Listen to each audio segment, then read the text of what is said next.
Nous entendons à présent Madame Sylvie Lemay, qui est candidate proposée par le gouvernement aux fonctions de présidente du conseil d'administration de l'Agence nationale de santé publique, plus connue sous le nom de Santé publique France.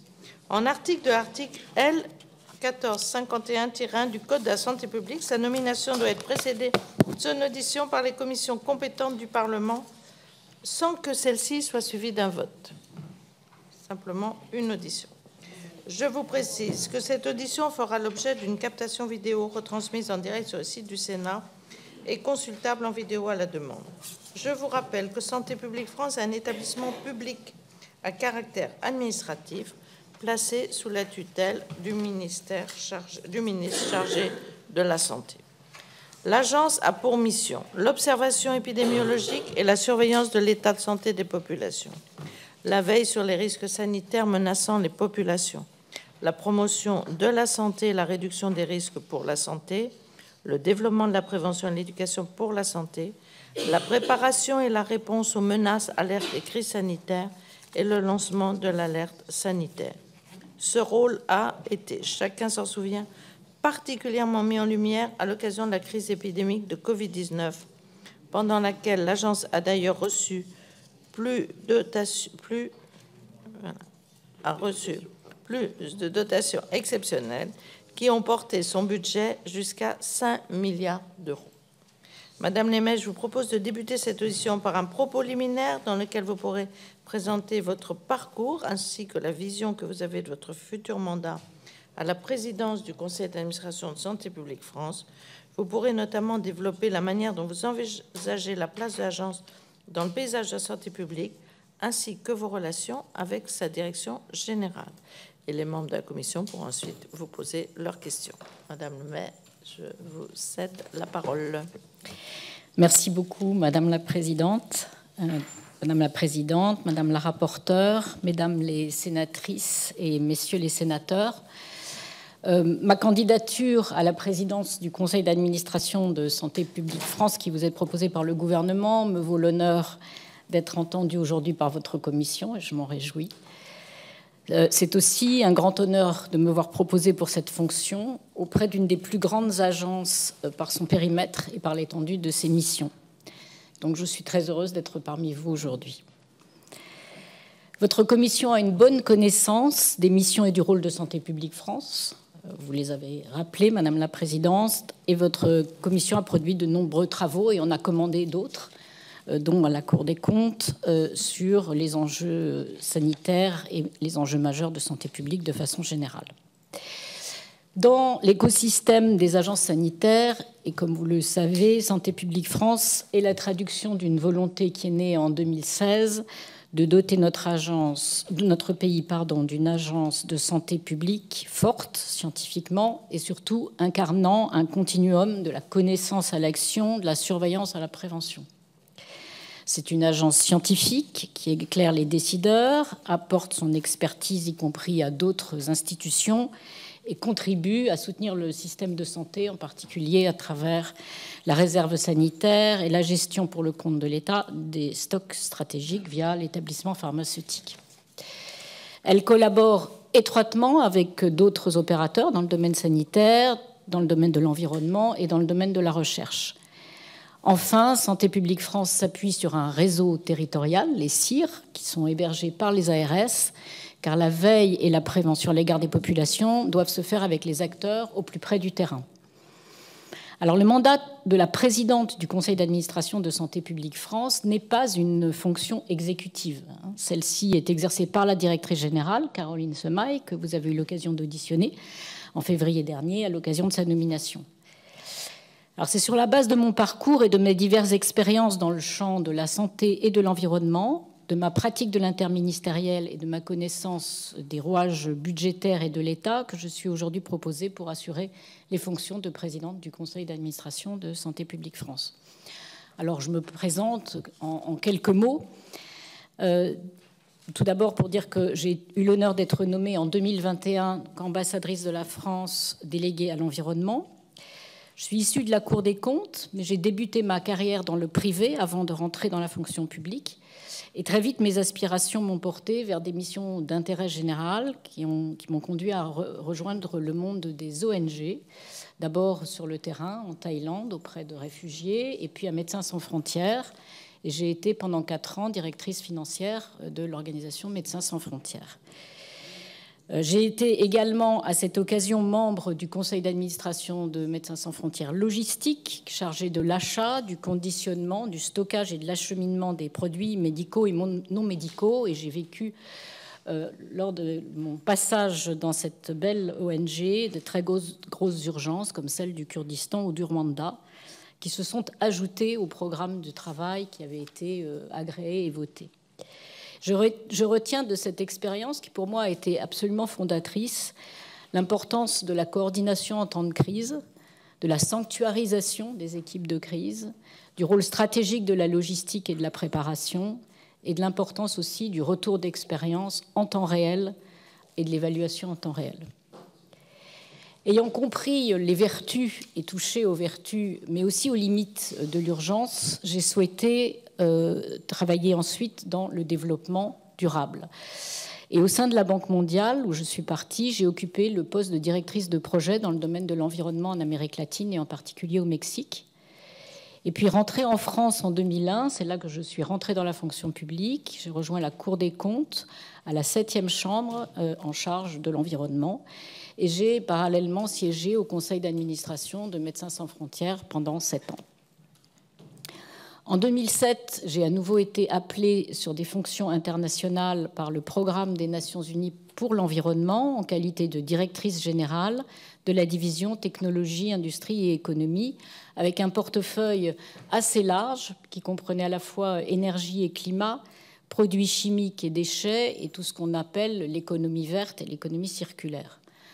C'était un mandat évidemment passionnant et qui consistait en fait à agir sur 3 domaines. D'une part, la stratégie scientifique de l'organisation et pousser les limites de ce que peut être la recherche et les études scientifiques dans le domaine de l'environnement. Le lancement de grandes négociations internationales sur la base des consensus scientifiques qui s'étaient dégagés. Et enfin, l'incitation à l'action des acteurs privés, en particulier au plus tôt et au plus vite, avant même les négociations et après qu'elles aient été conclues. Et de cette expérience, je retiens le véritable intérêt d'un continuum d'action allant de la science jusqu'à la mise en œuvre sur le terrain. Donc c'est forte de cette expérience que j'ai été nommée en 2013 directrice des affaires européennes et internationales au ministère chargé de l'environnement, essentiellement afin de préparer la COP 21, dont vous avez entendu parler, j'en suis sûre, présidée par la France. Et j'y étais notamment en charge avec une équipe interministérielle de l'engagement des entreprises et de la société civile, ainsi que de la négociation, et en particulier des réglementations européennes. J'en retiens l'importance d'associer les parties prenantes dès l'origine, avant même la conclusion des accords, et pour mieux mettre en œuvre les éléments de l'accord. En 2020, j'ai pris la responsabilité du pilotage et de la mise en œuvre du plan de relance post-Covid sur son volet environnement en tant que secrétaire générale adjointe du plan de relance au sein du ministère de l'économie et des finances. Et enfin, sous la responsabilité directe des 2 ministères en charge de l'environnement et des affaires étrangères, je suis aujourd'hui ambassadrice pour l'environnement, ce qui veut dire que je pilote une équipe interministérielle qui porte les positions françaises au niveau européen et international sur des sujets comme la biodiversité, l'eau, la forêt ou les plastiques. Cette équipe appartient à 5 ministères, environnement, agriculture, finances, recherche et affaires étrangères, ainsi qu'aux différents opérateurs de ces ministères qui sont concernés. Alors, dans ce parcours, au niveau international et national, je mentionnerai, pour terminer, une expérience très riche acquise au sein de la CNIL en tant que commissaire de la Commission nationale informatique et liberté en 2019 et 2020. Et enfin, différentes expériences acquises au sein de conseils d'administration, de structures publiques, parapubliques ou philanthropiques. Alors, c'est forte de cette... Enfin, si je devais citer deux traits qui caractérisent finalement le fil rouge de ma carrière et qui me caractérisent, je crois que c'est d'une part mon aspiration profonde à identifier, m'emparer de sujets scientifiques pour les traduire en politique publique ou d'intérêt général et susciter l'action. Et le deuxième, c'est celui de la construction d'opinions et de positions partagées, aussi bien en intra-français qu'en international. Et c'est forte de cette expérience acquise dans des environnements et sur des sujets relativement complexes que je me présente devant vous aujourd'hui pour porter ma candidature à la présidence du conseil d'administration de Santé publique France. Le conseil d'administration est central parmi les instances de gouvernance de l'agence. Il statue sur les grandes orientations stratégiques, le programme de travail, le budget, mais aussi sur les règles de déontologie. Sa composition est très large, reflétant à la fois l'étendue du périmètre et son ancrage sociétal. Il comprend les représentants de 8 ministères, 4 parlementaires, dont parmi vous la sénatrice Véronique Guillotin et le sénateur Jean Sol, des représentants d'élus locaux, des représentants des partenaires institutionnels de Santé publique France et de la société civile. Alors la présidente du conseil d'administration, de mon point de vue, doit être la garante des discussions éclairées au sein de ce conseil d'administration et une partenaire de la directrice générale, de l'agence et de la tutelle, qui est le ministère de Santé, bien évidemment dans le respect des prérogatives de chacun. J'ai pris connaissance du rapport de la Cour des comptes, bien évidemment, sur la gestion de l'établissement, qui recommande un positionnement plus fort du conseil d'administration sur le pilotage stratégique de l'agence. Avec l'ensemble des membres du conseil d'administration, je souhaite bien évidemment y prendre ma part, dans le cadre de nos prérogatives. Il est en effet essentiel que le conseil d'administration partage et s'approprie les orientations stratégiques de l'agence. Et la bonne nouvelle, c'est que le conseil d'administration va être amené à s'investir dans la préparation du prochain contrat d'objectifs et de performance, dont la préparation va débuter dans les semaines qui viennent, puisque le précédent COP 2018-2022 a été prorogé d'1 an, précisément afin de permettre à la nouvelle directrice générale et au nouveau conseil d'administration de s'en emparer. Je serai évidemment attentive aussi à l'adéquation des moyens et des missions, comme le relève également la Cour des comptes. Et enfin, je serai attentive, et comme c'est le cas, je sais déjà de la directrice générale, au personnel de l'agence, aux risques psychosociaux. C'est une agence qui a été extrêmement bousculée par le Covid et il est important aujourd'hui qu'elle retrouve un souffle et un élan. Je souhaite également que le conseil d'administration soutienne l'agence dans ses efforts de transparence dans les données d'expertise produites, bien sûr, mais aussi au plan budgétaire, comme l'a relevé la Cour des comptes, et je suis évidemment favorable à une information des assemblées qui soit identique à celle qui existait avant le transfert du financement de Santé publique France à la CNAM. Et enfin, j'espère que mon regard, légèrement extérieur à l'écosystème de santé, apportera une perspective nouvelle à Santé publique France et contribuera à identifier les enjeux de demain, qu'il s'agisse bien évidemment des liens entre santé et environnement, mais aussi des enjeux sanitaires dans les Outre-mer, de la santé mentale, de l'obésité et bien évidemment des impacts des inégalités en matière de santé. Lors de ses auditions précédant sa nomination au poste de directrice générale, Caroline Semaille a évoqué son souhait d'un nouvel élan et a formulé 3 objectifs qu'elle se fixait: une expertise indépendante, collégiale au service des politiques publiques, une agence ouverte et transparente et une agence qui anticipe et qui innove. Si vous m'accordez votre confiance, j'aurai à cœur, en tant que présidente du conseil d'administration, de placer cette ambition-là au cœur de nos travaux, afin d'apporter avec l'ensemble des membres du conseil d'administration le soutien d'une instance attentive et constructive pour le bien de l'agence, de ses personnels et de l'ensemble des Français. Je vous remercie. Très bien. Alors, question. Corinne Imbert, ensuite Laurence Cohen. Merci Madame la Présidente. Merci Madame pour votre... Je suis là. Merci pour votre présentation. Vous avez évoqué votre expérience professionnelle et vous avez vous-même à l'instant dit que votre regard était légèrement extérieur au domaine de la santé. Donc, qu'apportera votre expérience, alors que, justement, dans laquelle la santé publique n'apparaît pas centrale, dans la conduite des fonctions auxquelles vous êtes candidate? En clair, la coloration environnement de votre curriculum vitae annonce-t-elle une attention plus marquée au concept une seule santé, One Health, plus connu sous l'intitulation One Health, ce qui peut être l'occasion de préciser enfin quelles en sont les implications. Le rapport de la Cour des comptes, vous l'avez évoqué. Je rappelle qu'il insiste notamment sur la faible impulsion du conseil d'administration dans le pilotage stratégique de l'agence, qui a donné lieu à peu de débats sur la prévention, la promotion de la santé et garde davantage sur la réserve sanitaire. Comment pensez-vous pouvoir y remédier? Voilà, si vous pouvez nous en dire un tout petit peu plus. La création de Santé publique France s'inspirait des modèles de gestion publique anglo-saxonne, mais sans pousser la logique à son terme, qui aurait requis davantage de moyens d'une part et davantage d'autonomie d'autre part. Comment voyez-vous le positionnement de l'agence dans le paysage des agences sanitaires et quel degré d'autonomie lui serait utile pour mener à bien ses missions?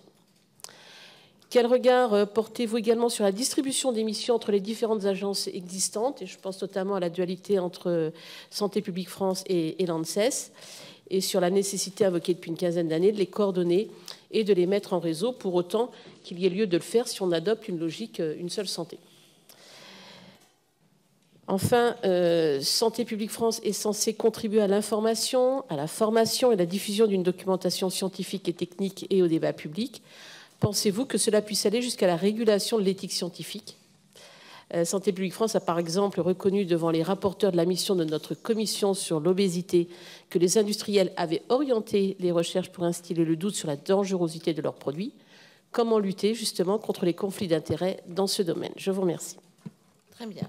Vous souhaitez répondre déjà à ces questions ou Laurence Cohen a des questions aussi? Je peux prendre peut-être deux. Bon, alors Laurence Cohen. Merci, Madame, pour votre présentation. Moi, j'ai deux questions. L'Agence nationale de santé publique France a publié le 18 avril dernier une enquête sur la surveillance des maladies à caractère professionnel en France sur la période 2012 à 2018. Et si je vous pose la question, c'est que je suis co-auteur avec 3 de mes collègues qui sont d'ailleurs aussi dans la commission des affaires sociales, Marie-Pierre Richer, Annick Jacquemet et Laurence Rossignol. Donc nous sommes co-auteurs d'un co-rapporteur sur justement la santé des femmes au travail.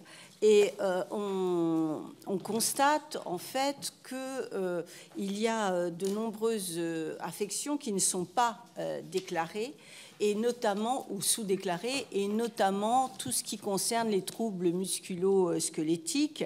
Alors, il y a différentes raisons pour lesquelles il n'y a pas de déclaration. Il y a d'abord à peu près 35% des salariés qui ne connaissent pas le processus de réparation. Il y en a à peu près autant parce que c'est dû à un diagnostic insuffisant, et puis un peu plus de 22% au refus du salarié parce qu'il a peur ou elle a peur de perdre son emploi. Et on s'aperçoit que le nombre est plus important chez les femmes, en tout cas est en augmentation chez les femmes. Et moi, je voulais savoir ce que vous envisageriez, si vous étiez nommé, de faire comme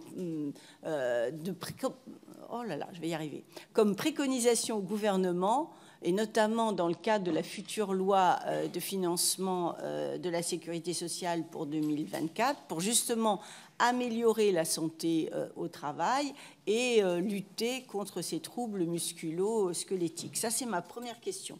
Ma deuxième question, ça concerne un récent rapport. Corinne Imbert a fait état d'un rapport de la Cour des comptes, vous aussi d'ailleurs, Madame, qui a été demandé par le Sénat. Et ce rapport estimait qu'il pourrait être pertinent, notamment, d'élargir les facultés d'autonomie de Santé publique France en matière de gestion des crises sanitaires, notamment pour rendre cette agence plus réactive et plus autonome.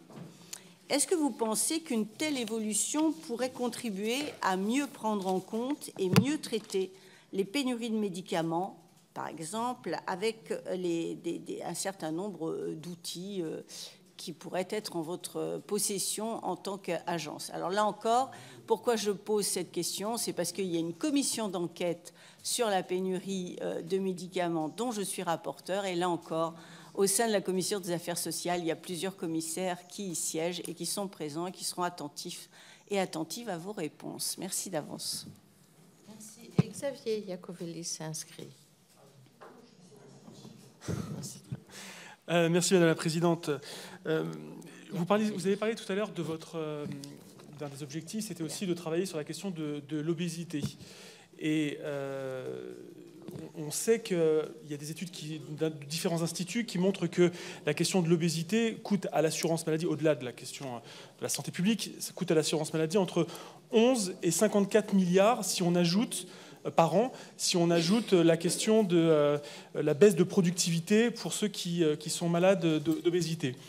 On sait aussi que une fois qu'on est obèse, c'est très difficile d'être traité et de revenir à un poids normal. Et donc c'est bien sur la question de la prévention et en amont qu'il faut travailler. Alors ça ne touche pas directement, uniquement en tout cas, la question de la santé, puisque ça passe aussi sur l'alimentation, sur l'industrie alimentaire, sur le taux que nous tolérons, le taux de fructose que nous tolérons dans un certain nombre de produits transformés et ultra transformés. Mais est-ce que vous avez, dans vos ambitions et dans votre programme, l'ambition justement de faire un grand plan, peut-être un plan obésité, qui touche quand même 5 millions de... Enfin, ça représente 5 millions de morts à travers le monde, ce qui n'est pas rien. Et c'est aussi facteur de différentes maladies chroniques et de cancers, notamment colorectal, et peut-être d'ailleurs du pancréas. Il y a certaines études qui nous laissent à penser que la question de l'alimentation et de l'obésité pourrait aussi toucher du coup la question du cancer du pancréas. Donc, est-ce que vous avez pour ambition de travailler sur ces sujets-là? Merci. Merci. Alors, Madame, je vous laisse répondre. Merci beaucoup. Alors, je vais répéter ce que j'ai dit dans mes propos liminaires, à savoir que la présidente d'un conseil d'administration n'est pas la directrice de Santé publique France. Elle préside un conseil d'administration, donc sa vocation, c'est d'animer une assemblée, c'est de faire en sorte qu'il y ait une collégialité qui existe et qu'il serve à quelque chose. Mais ça n'est en rien mes intentions, même si effectivement j'ai des aspirations particulières, évidemment sur le sujet santé et environnement, parce que je crois effectivement qu'il y a, aujourd'hui, on est dans le constat qu'il y a au fond une santé qui a une grosse interdépendance entre la vie et la survie des écosystèmes, la vie et la survie des animaux et la santé humaine. Mais comme vous l'avez parfaitement dit tout à l'heure, ça serait utile de l'incarner et de savoir de quoi on parle. C'est-à-dire, au-delà du constat qu'il y a cette santé unique, concrètement, qu'est-ce que ça veut dire et quels sont les types de zoonoses auxquels il faut s'attendre, qu'est-ce que ça voudra dire en termes de prévention.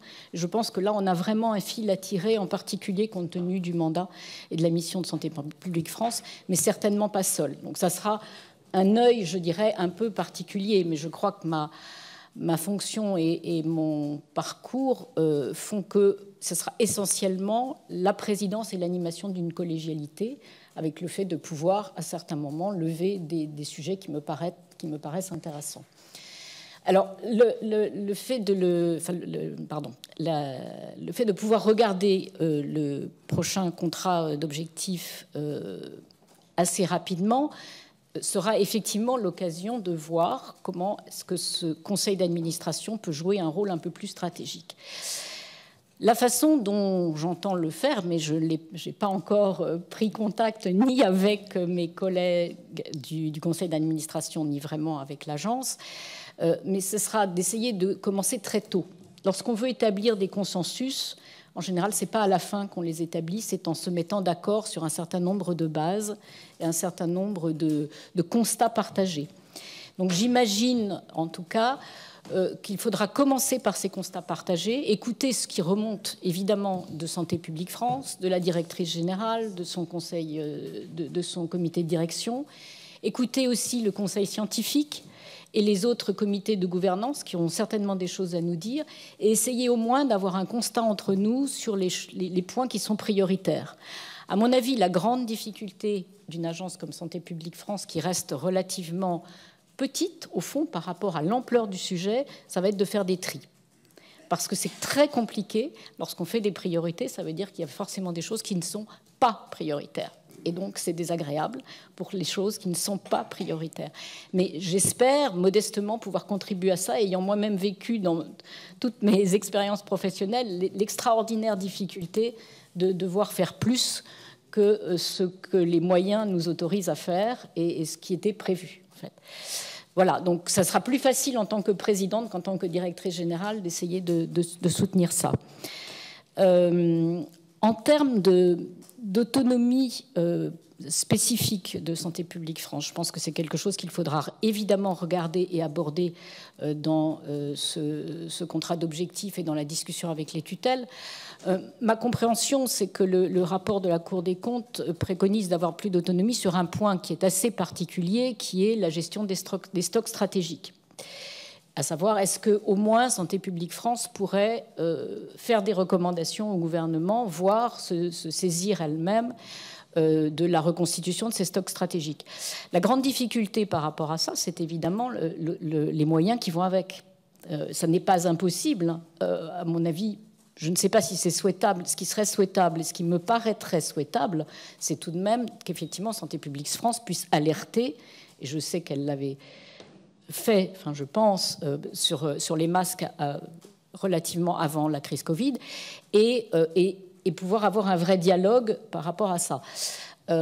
Après, est-ce qu'il faut que le Santé publique France puisse se reconstituer les masques à une certaine hauteur? C'est une discussion qui est possible d'avoir, à mon avis. Si on a une doctrine d'emploi, une doctrine de constitution des masques qui est tout à fait claire, alors il faut que Santé publique France ait une sorte de volant de trésorerie qui lui permettra de reconstituer ses stocks, voire de les écouler au fur et à mesure. Je pense que c'est quelque chose qui est en tout cas qui serait très souhaitable d'aborder pour au moins clarifier ça.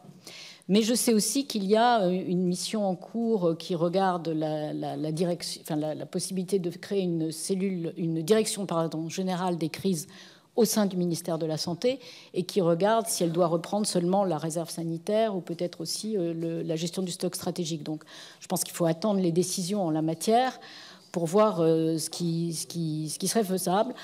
À mon sens, en tout cas, ce qui est tout à fait important, c'est qu'il n'y ait qu'une tête, si je puis dire, lors des crises. C'est vraiment une des choses qui me paraît essentielle, c'est qu'il faut que la coordination soit claire, peu importe d'une certaine façon où elle est, mais il faut qu'elle existe et qu'elle soit bien claire.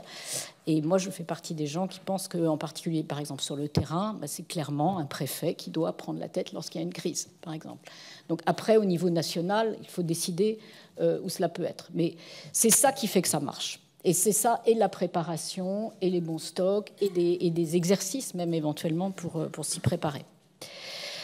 Vous m'avez interrogé sur la coordination avec l'ANSES. Je sais que le Santé publique France y est très attaché. C'est effectivement l'agence qui est la plus proche, pas tout à fait sur les mêmes sujets tout de même, mais effectivement, je crois que les plus grandes enquêtes qui sont en cours vont l'être avec l'ANSES. En tout cas, c'est ma compréhension.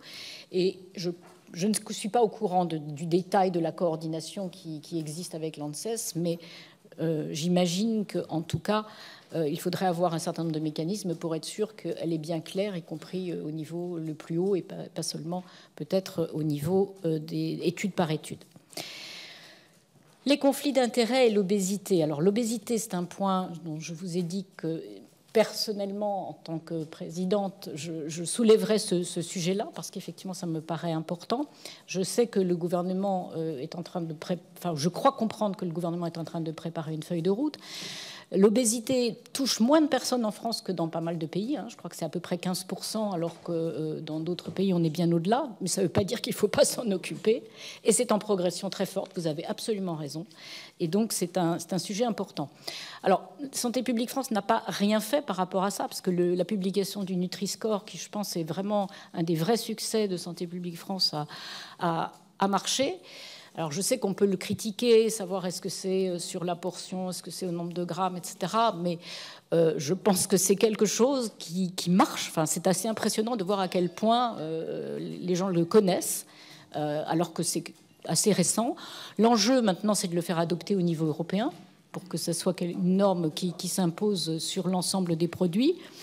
Après, on peut évidemment se poser la question de savoir est-ce qu'on laisse ce Nutri-Score comme un mécanisme volontaire ou est-ce qu'on demande sa mise en œuvre obligatoire. Mon expérience personnelle, encore une fois, c'est que le volontariat des entreprises, ça marche parce que c'est une façon de les associer dès le départ. Mais que souvent, effectivement, il faut passer à l'obligation pour emmener les dernières qui sont un petit peu réticentes. Donc à voir, ça dépend vraiment au cas par cas. Mais en tout cas, oui, c'est un sujet qui me paraît important. Les sujets de conflit d'intérêts en la matière sont importants, pas seulement sur les questions d'obésité, évidemment, mais pas seulement. Enfin, je pense qu'en matière de santé, c'est un sujet qui est partout. Les questions de conflit d'intérêts, ça fait partie des missions du conseil d'administration, de regarder exactement la façon dont ça se posera à Santé publique France et dont c'est aujourd'hui surveillé, entre guillemets, si vous me permettez l'expression. Donc ça ferait partie des choses que nous regarderons.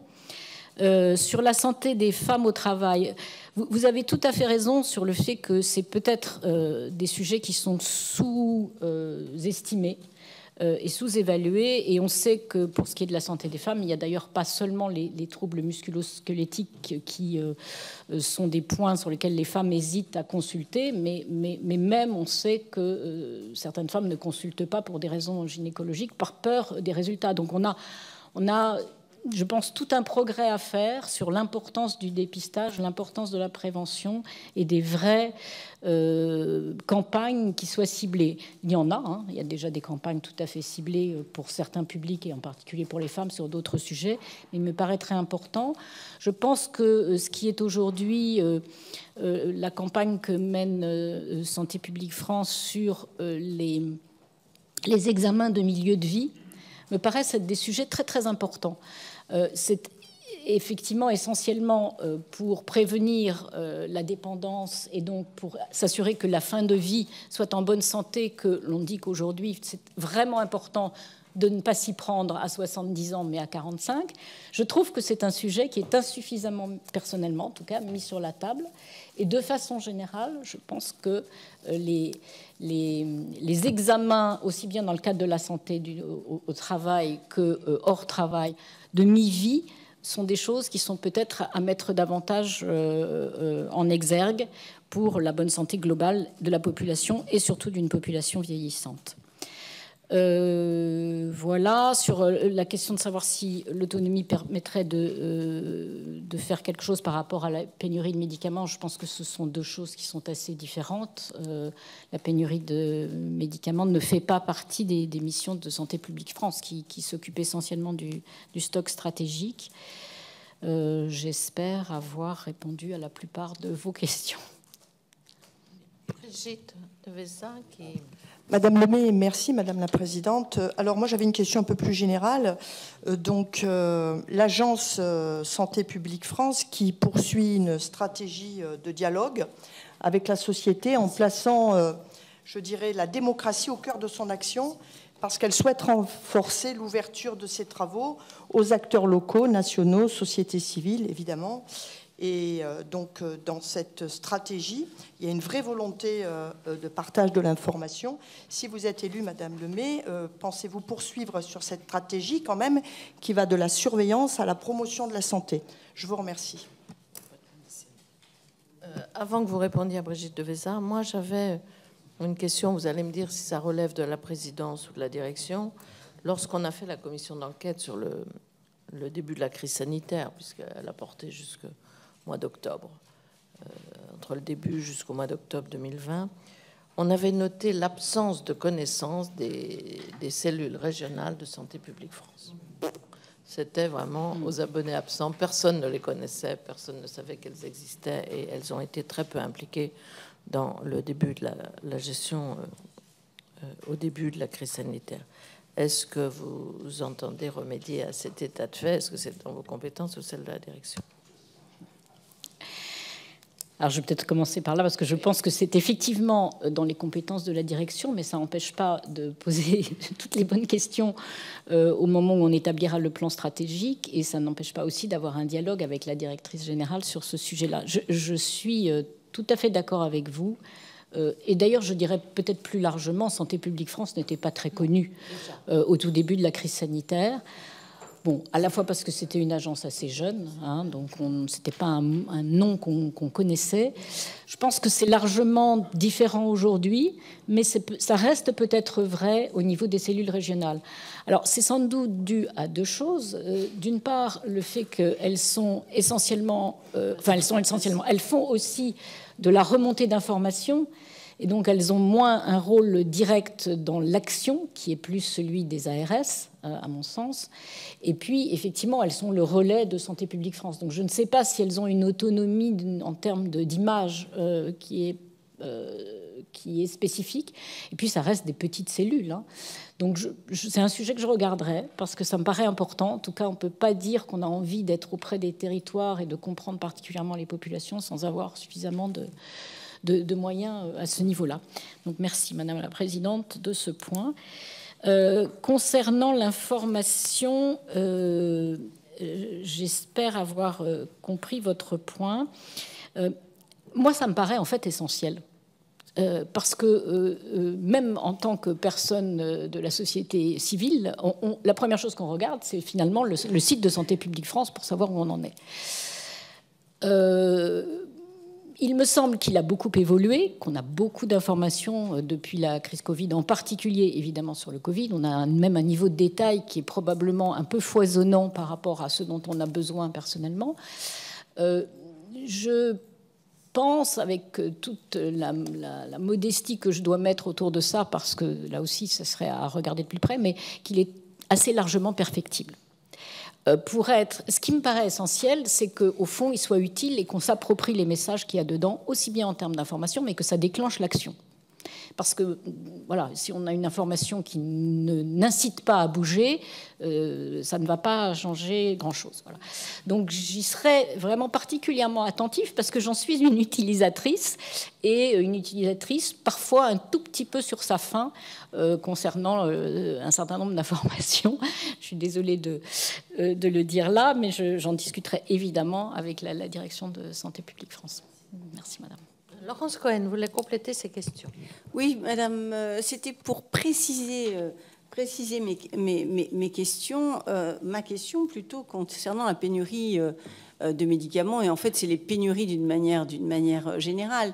Il y a eu un premier contrat d'objectifs et de performance de Santé publique France qui couvrait la période 2018-2022, et c'est une période qui s'est avérée plutôt chargée du point de vue sanitaire, entre d'ailleurs la pandémie et les pénuries. Et ma question portait sur le fait que, est-ce qu'il vous semblait pertinent d'élargir les facultés d'autosaisine de Santé publique France, justement en matière de gestion des crises sanitaires. Et donc, à partir du moment où on parle de gestion des crises sanitaires, il y a des conséquences sur les pénuries d'une manière générale et les pénuries aussi au niveau des médicaments. Voilà, c'était pour préciser le sens de ma question, parce que je pense ne pas avoir été suffisamment claire. Je vous remercie.